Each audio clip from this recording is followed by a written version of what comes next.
Welcome to Lawgical, the UAE's first and only legal podcast. My name is Tim Elliott. Lawgical comes to you from the Dubai-based legal firm HBL Yamalova and Plethka. And as always, the managing partner, Ludmila Yamalova, is with me. Lovely to see you. Good to see you too, Tim. Thanks for being here. This time, visas once again. This is all about the new, as it's kind of colloquially known, probation visa, but it's really more commonly known as the business mission visa, Ludmila. Yes, indeed. So this is once again under the new UAE immigration law, which is the UAE Cabinet Resolution number 65 of 2022, or otherwise commonly known as the UAE immigration law. And in particular, Article 18 now provides for a very specific type of visa. Remember, this is not residence, it's a visa, a visit visa into the UAE. And this particular visit visa is for probation visit visa or temporary business visa. So as you rightfully said, it's often referred to as a business mission visa. And so it's a specialized or dedicated type of visa that allows those who want to come into the UAE and try out a particular employment or project and come into the UAE to work on a temporary basis. So it could be either to try a specific company, for example, just to kind of as a test for both parties to see if, like a probation, to see if the relationship might work out, or it could be for a temporary project. So in other words, let's say I'm in legal services and I want to hire someone to come and help me work on, for 1 month, let's say on some kind of court case. So this visa would apply to both of these scenarios. Unlike the job seekers visa, this particular visa actually requires what's called a guarantor or a sponsor. So whereas the job seekers visa, it's a self-sponsored visa if you were to come here just to look for a job, and logically makes sense, because if you come here to look for a job, you don't have any entity here yet that can help vouch for you.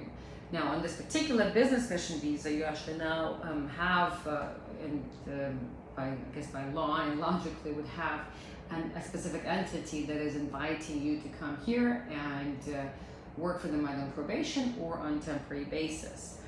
And this, in order for this guarantor to be able to apply for such visa for you, they need to be a UAE company. So it cannot be, for example, let's say Microsoft in the US inviting somebody to work in the UAE. So it has to be the entity that's making the invitation or that's making the application has to be a UAE-based company. And also what's important is that this company has to be the one that's actually going to be employing that particular applicant. And this is important because often what used to happen before is that you would get an invitation, for example, from company A, and you'd come and work for company B. But that's not really the purpose of this particular visa. So here it has to be an entity. Let's say it's my firm, I want to try to hire someone that's based in Bangladesh to try and see if they can work out for me, so I can invite them here, and now specifically on this dedicated probation visa. But it would be me, I would be the sponsor, and I therefore would be responsible for them during that period of time here. Okay, so that's one side, but it also seems to me that it's very much, I don't know, an architectural firm has a 3-month, extension project to one of the towers or something. They need specialized expertise to do that, and you would invite somebody in, and this visa would apply in that kind of a situation as well. Exactly. And so in the past, what was possible, for example, let's say that example that you brought up of an architectural firm, if they could apply for somebody for a business visa to come and visit. But first of all, it was a lot more of a cumbersome requirement, if you will. It cost like 20,000 dirhams, so it's fairly pricey to apply for such business visa, and there was a whole series of documents that needed to be submitted, and in one way or another there was some kind of requirement of a connection between the company, basically the company and whoever it is that they were bringing. So for example, an architectural firm, and they have a branch elsewhere or an affiliate. These business visas to an extent existed, but they were quite rare because of the various nuances and requirements that was associated with that particular visa. So yes, but under this, the new visa, at least in theory, the process is supposed to be a lot more streamlined, a lot simpler. And it exactly for that. An architectural firm wants to bring some temporary talent to help them on the project. So no longer this is not a very expensive process again, because the financial security, there's still a requirement for financial security here as well, but financial security is just a few thousand dirhams that a company has to pay, so it's not as prohibitively expensive as the previous visas were. And it's I think it will definitely help bridge a fairly broad divide that existed here between I guess the needs of the business community here and all those applicants that wanted to come and work in the UAE but yet did not really want, while they decided, not necessarily want to commit to each other right away. But this is the thing, isn't it? It kind of irons out the wrinkles, because the grey areas are then gone. You apply for this visa for this specific reason, and you now have the categories available. Exactly, because what used to happen before, so when, as a company, when you hire an employee, it's fairly expensive to sponsor employees. So all in all, you have to pay deposits, you have to pay medical, and Emirates ID, there's fees with application fee and so on and so forth. So all in all, it would add up to about 7,000 to 10,000 dirhams per employee. Sure.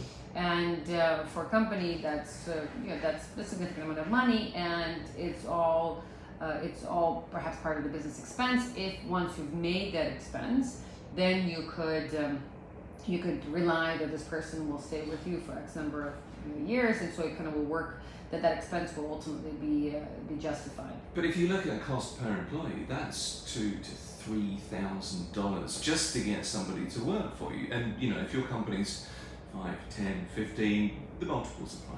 Well, exactly right, and part of it as well is always a deposit into immigration. So let's say even if that particular, so that's a set of money that's sitting, your company's money that's sitting with the authorities, and it was obviously to protect and kind of cover for any kind of eventualities in the event that the person, for example, runs away or doesn't have money later to leave.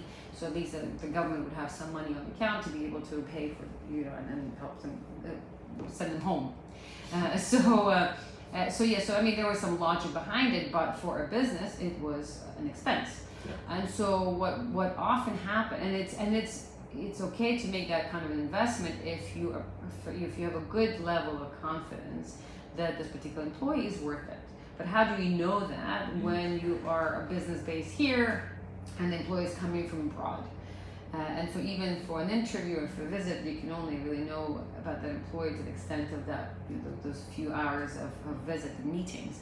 But you really won't know how well that employee might or might not work out for you until they are boots on the ground and they are here in the office on a day-to-day basis and interacting with the rest of the colleagues and producing the work product before your eyes. So what would happen often is that companies would get burned too much or too quickly or too often because employees would come, they would spend all this money, and then it just ended up being just not the right fit. And so either the employee would leave or the company would want to terminate them, and so the company would in either example, the company would ultimately have to lose that money. So what it would often, the practice developed is, first of all, is for a company to try to pass on that expense, the visa expense, onto the employee. And so this was a very typical scenario, which once again, it's a whole sort of ecosystem of issues and that existed that were all kind of intertwined and interrelated. So because if the company invited an employee, the employee did not work out, then the company said, okay, well, if you're leaving right now, or we're terminating you, well, we just paid 10,000 dirhams for your visa, and additionally we have to pay for your salary, and look, you've ultimately ended up being not the right fit for us, so we're not only just not benefiting from you, but we're losing from you, so therefore compensate us for the fees that we spend on your visas. And a lot of the times these kinds of provisions were included in the offer letters, in various kind of undertakings, even employment agreements between employees and employers.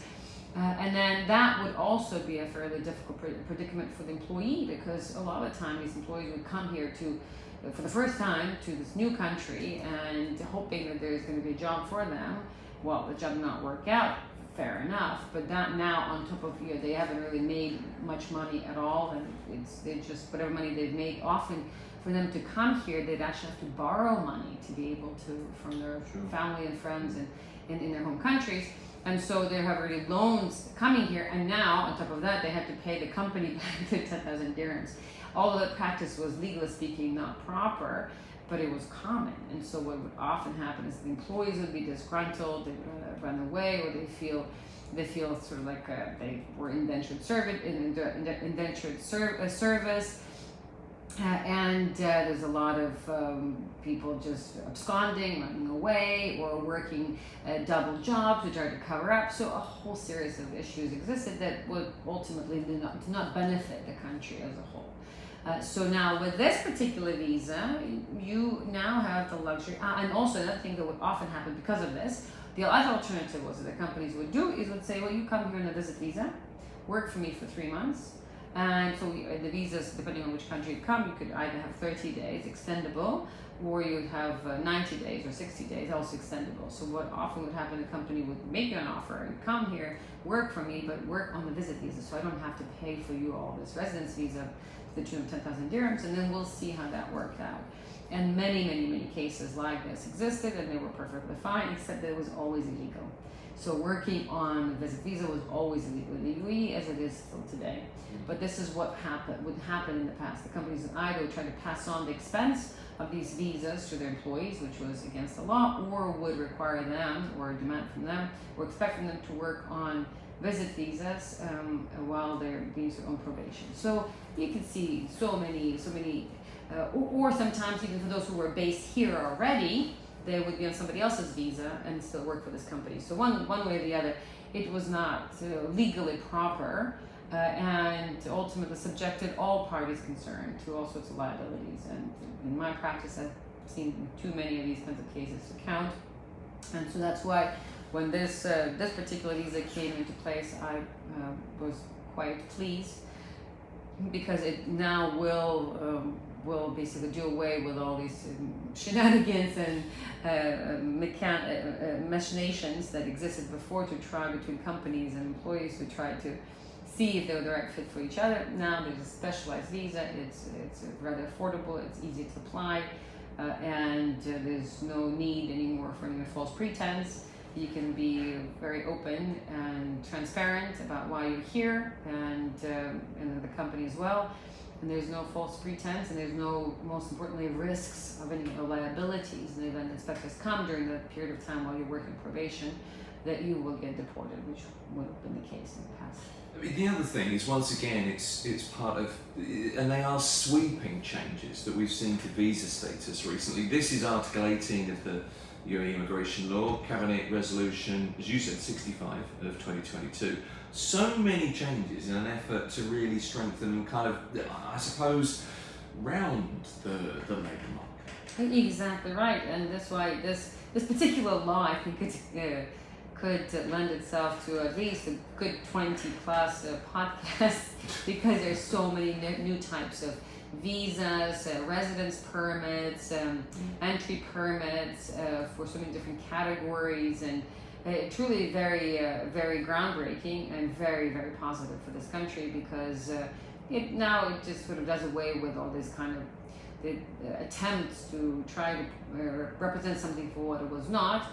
It's in exchange for being very transparent, very clear, and it's a sort of win-win all around. The government knows exactly why you're here, and it benefits the economy, it benefits those people who have something to offer this country, and it certainly benefits the companies because they don't have to